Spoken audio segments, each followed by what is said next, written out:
At so ayan, hi guys! Welcome back sa channel natin at ito na nga po sa episode 148 para kay Season 4 ni Kalbo. At ayan, bago tayo magsimula, sa mga nagre-request po sa inyo at may trip ng Jujutsu Kaisen Season 3 manga series natin, ay nandiyan lang po yan sa may comment section natin. So pakicheck na lang. So yun naman ulit, huwag na natin patagalin pa. Simulan na natin yan. At kahapon nga ay dito tayo natapos sa may altar ng god na nga na to. At dito may lumabas na anino na pagkalaki-laki. So dito hindi pa ma-identify kung ano. Yung anino na yan kung saan galing yan.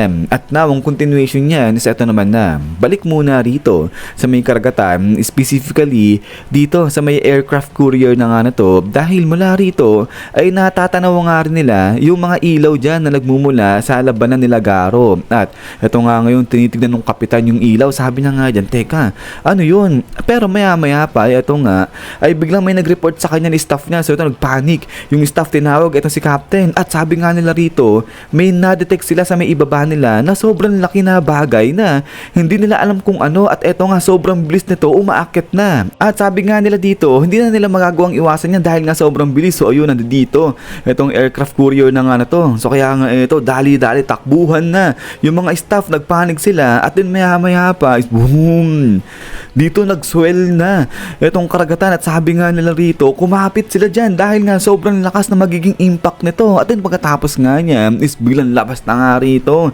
Itong si Evil Mineral Water, grabe, dinamba niya. Ito ang aircraft courier. So taob dito itong courier. Ito nga, ang laki ng mata rito ni Evil Mineral Water. So ito yung kinakatakot ni Ai na mangyari, na i-absorb ni Evil Mineral Water yung buong karagatan. At then after nga niyan, is balik naman dito sa laban nga nila Flashy. At ito nga, binanatan ngayon siya dito ni Platinum. So talsik dyan, itong si Flashy. At ito nga, medyo talbog-talbog ng konti itong si Flashy dyan. But then maya-maya pa, ay biglang nag-appear itong si Garo dyan sa may likuran ni Flashy. So ito, nagulat itong si Flashy at after nga nito is blagag.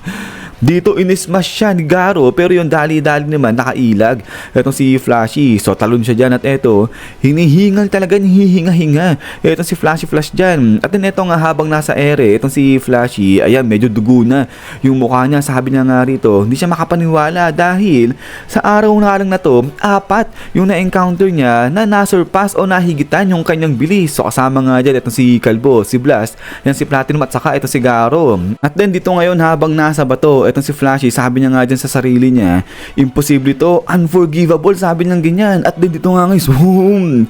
Biglang pumersa etong si Flashy, grabe, nawasak dyan etong batong kinakatuyuan niya. Sabi niya nga rito, Flashy Fist. At after nga niya is pak, ala, sige. So dito kaliwa kanan, sinapok niya etong si Platinum. At ito nga is ala, sige. So dito tinadtad niya talaga ng gusto etong si Platinum dyan, talagang bumabawi siya. But then suddenly eto nga si Platinum, nilabas niya na itong kanyang Platinum Rings. At then after niya is pak.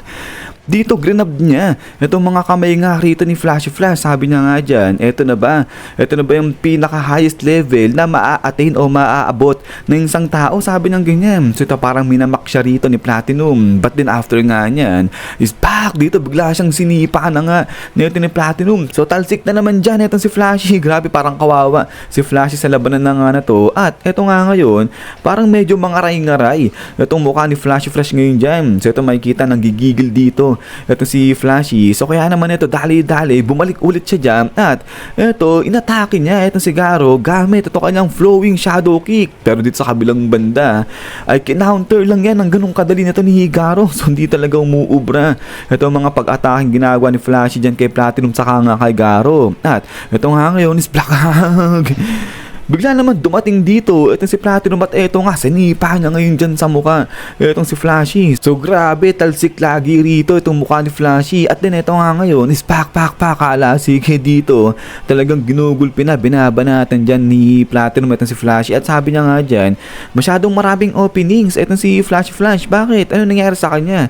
Nawawala na ba siya ng spirit makipaglaban? At eto nga, tatawa-tawa ngayon itong si Platinum. Sabi niya nga dyan na parang katulad siya ni Darkseid, kapag na-overwhelmed siya nung kalaban niya, kapag mas malakas sa kanya yon, ay ina-abandon niya na yung kanyang duty at ang ginagawa niya, binibigay niya lahat ng effort niya para protektahan na lang yung kanyang pride, yung kanyang sarili. At sabi nga ngayon ni Platinum, ganyan ba talaga? Yung mga hero hanggang ganyan na lang kayo, sabi niya ganyan. At saka isa pa, yung isang being na talagang gustong tulungan yung mga mahihina. Wala raw ganun, sabi niya ganyan. Pero ito nga, si Garo sa kabilang banda ay tahimik lang. But then pagkatapos nga niya, nisplagag. Dito bigla lang parang sinuper ni Platinum. Ito si Flashy Flash dyan, ang lakas ng pagkakasipa niya. At ito nga, talagang talsik na rito ng tuluyan. Ito si Flashy at after nga nito is blagag. So grabe, bagsak dyan. Eto si Flashy, grabe, kala mo hinulog eh. Eto si Flashy dyan. At eto nga ngayon, napasukan na ng dugo. Eto si Flashy Flash dyan. At eto nga, bagsak ngayon dito. Etong si Flashy. So yun, dumating nga dyan. Etong si Oculate. At nag-aalala siya. Para dito kay Flashy, sabi niya nga dyan, hoy, ano nangyari sa'yo? Sabi niya ganyan. At then pagkatapos nga niyan, dito naman sa kabilang banda, etong si Garo, hindi pa tapos. At eto nga, pupuntahan niya ngayon dyan. Etong si Platinum. Etong si Platinum, napatingin na dyan kay Garo at after nga niya, pak. So ito, inatake ni Garo. Itong si Platinum, pero dali-dali naman nahawakan o na-grab ni Platinum itong dalawang kamay ni Garo. At ito nga, salita na si Garo, sabi niya nga dyan na ngayon, silang dalawa na lang yung natitira, one-on-one na, sabi ng ganyan. At then pagkatapos nga nito, is grabe. Ang bilis ng galaw dito ng dalawa. So ito, hindi ko alam kung anong tawag ba dito. Super milliseconds na lang siguro yung tawag nga natin dyan. At ito nga, ang bilis ng galaw ni Platinum. Pero sa kabilang banda, itong si Garo, ganun din. Ang bilis din ng galaw niya. At ito nga, dahil sa sobrang bilis ng galaw ng dalawa, ay nakapag-create nga sila dito ng mas marami pang lines. So kaya nga sabi rito ngayon ng narrator natin, na yung nagagawa ng lines nito nila Garo, naging mas marami, saka naging mas makapal yung mga linya dyan, kumpara nung tatlo pa silang naglalaban ni Flashy Flash. So yun nung nawala sa eksena, si Flashy mas bumilis nga yung dalawa dyan. At ito nga ngayon, sabi ng narrator natin na dahil nga yan sa expression ng limitless acceleration ni Garo. So ang tawag dyan, neurotransmission. So grabe, napakahalimaw na nito ni Garo. At then after nga nito, is ito nga gagamitin na ni Platinum itong kanyang Platinum Rings, but then is blagag. Bago pa man din magamit ni Platinum itong kanyang technique, ay nasa pool na siya rito ni Garo. So grabe, solid na solid itong pagkasuntok ni Garo dyan kay Platinum. At eto nga ngayon, talsik ngayon dyan pababa itong si Platinum. At eto nga ngayon, spak. So dito, separate muna dyan. Etong si Platinum at saka nga, etong si Garo, grabe ang lakas nung bagsak nung dalawa dyan sa may sahig. At eto nga ngayon, lapag na. Etong si Garo, so grabe, angatan dyan yung mga bato. Habang dito sa kabilang banda, eto nga, nakatayo naman dyan si Platinum. Pero talagang napuruhan siya ni Garo. So yun, dugo-dugo. Etong bibig dyan ni Platinum. So kaya eto ngayon, si Gao, etong si Platinum, grabe, talagang gigil na gigil siya dyan kay Garo. At etong habang sumisigaw siya dyan, ay lumalabas na yung dugo dyan sa bibig niya. So labasan yung mga ugat-ugat ni Platinum, but then suddenly, spang! Dito bigla nag-slash through dali-dali. Etong si Garo, dyan mismo kay Platinum. So ito, tagos siya dyan kay Platinum. At eto nga, unti-unti ay nagkakrak na rito itong buong katawan ni Platinum. At after nga niya, eto nga, posing na dyan etong si Garo. So para nag-stretch niya etong si Garo. At after nga nito, is BAM! Sabog ngayon dito itong si Platinum, grabe. Sobrang solid, sobrang lakas nito ni Garo. Tinapos niya ng ganung kadali lang. Ayan si Platinum. At then after nga niya na ito nga ngayon, kala mo naging star na talaga. Itong si Platinum kasi itong kanyang mga particles ay nagsisilaglaga na dyan. So ito ngayon ay nagugulat si King, sabi na nga dyan, ano nangyari? Kasi yung mga makakapal na guhit ng mga liwanag, naglaho na raw, nawala sa may kalangitan. Kaya sabi niya, ano to? Sabi ng ganyan. At ito nga mga nahuhulog pa yung mga particles din ni Platinum. At then dito sa kabilang banda ay ito nga, ganun pa rin, talagang bagsak na bagsak.